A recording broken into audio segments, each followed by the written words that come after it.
Hello, my name is John Bankier from Kanagawa University, and my poster is about peer support choices outside the writing class. So I did a big longitudinal qualitative study of learners' interactions outside the classroom, not just with their classmates and their teacher, but with potentially anybody in their social networks. And in this poster, I focused on one aspect of that study, which was peer review, which is where students were exchanging their writing comments and then exchanging it again, and perhaps also meeting their peer reviewer outside the classroom, or perhaps not, or perhaps talking to somebody else entirely to get support about the writing. And I want to talk about those choices and a little bit about what they mean for me as a teacher.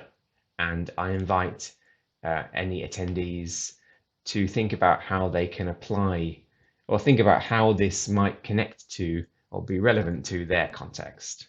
So in the Zoom discussion part, I'd be really happy to expand on any of the content of my poster or answer any questions. I'd also be really interested in talking to attendees, talking to you about your approach to student interaction outside the classroom, your views about that, your approaches to peer review and student feedback on writing, any of those kinds of topics. So if you're interested, please have a look at my poster. Please come to my Zoom session. If you like, keep watching this video. I'm now just going to briefly explain my poster and zoom in on some of the little details which might be difficult to see on your screen. Okay, that's all. Hope to see you later. So here's my poster. I made it a little bit wordier than I usually would do, but let me just briefly zoom in on some parts. So one thing to talk about is student peer review in the program. So all the classes in the program that I looked at, which is actually 3 different classes, followed the same procedure. Students did a first draft, usually by hand, which they edited themselves, usually in class.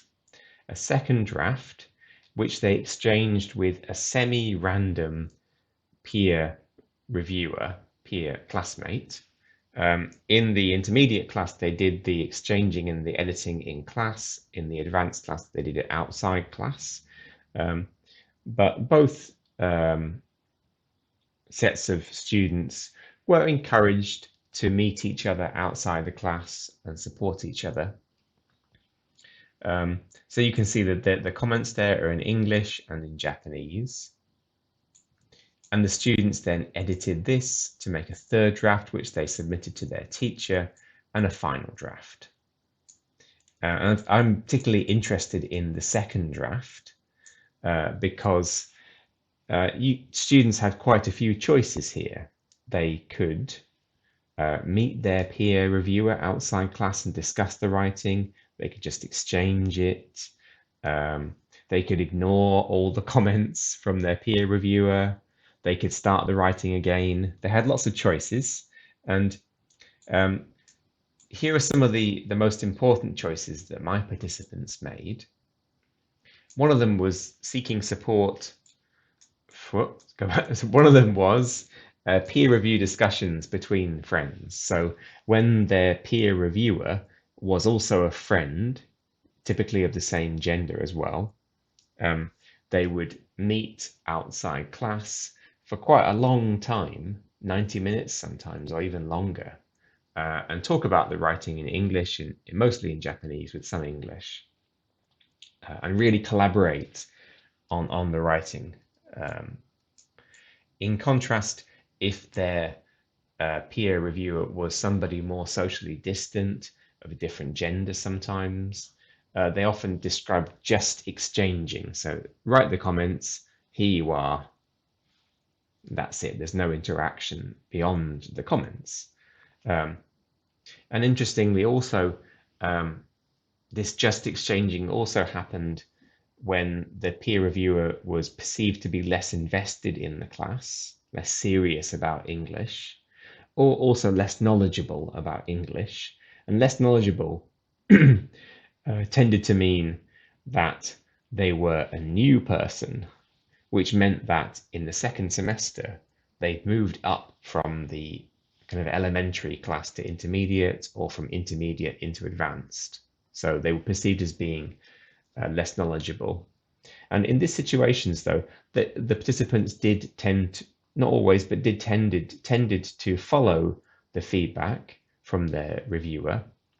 But of course, they often didn't understand some of the comments, especially about the feedback on ideas or meaning.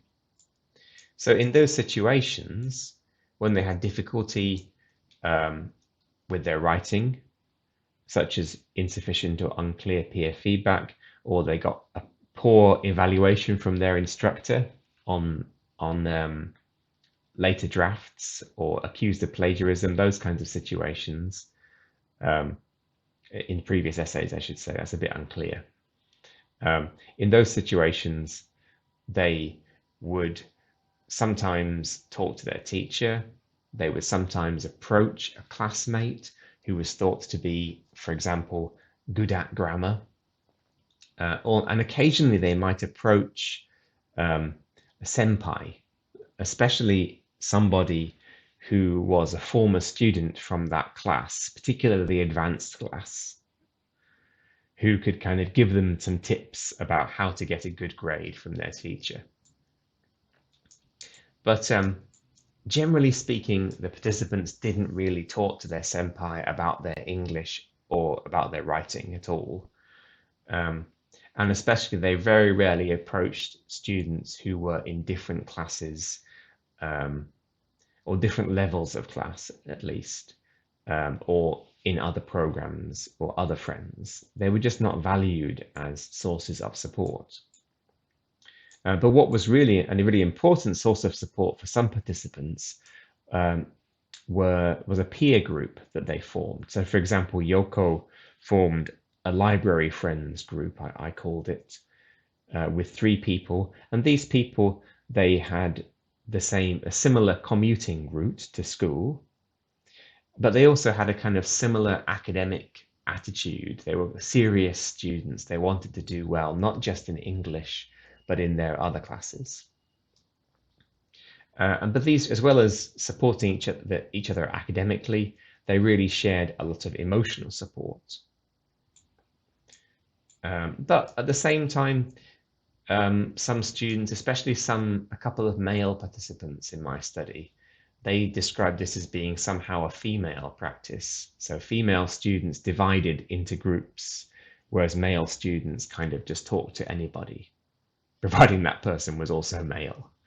So there was a certain amount of gender segregation, but not entirely. You can see Kegel, he is a male participant there.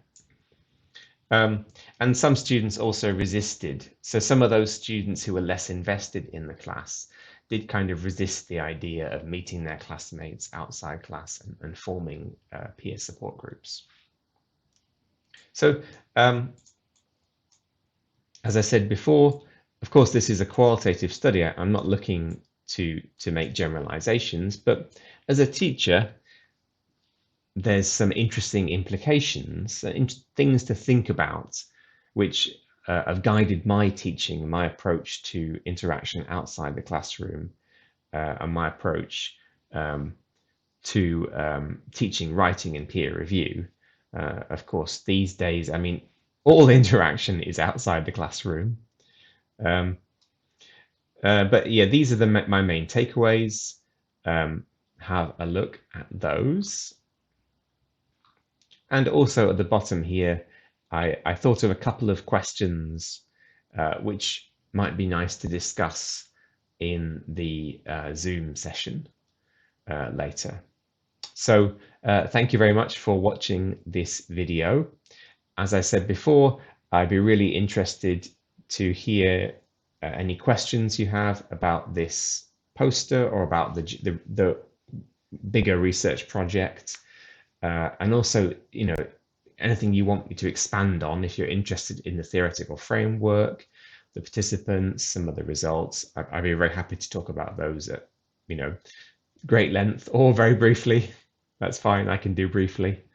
Um, and also, I'd really be interested in hearing about your own approaches to um, student interaction outside the classroom. Perhaps we can talk about student interaction online, which, outside the classroom, and having students work together. That might be interesting.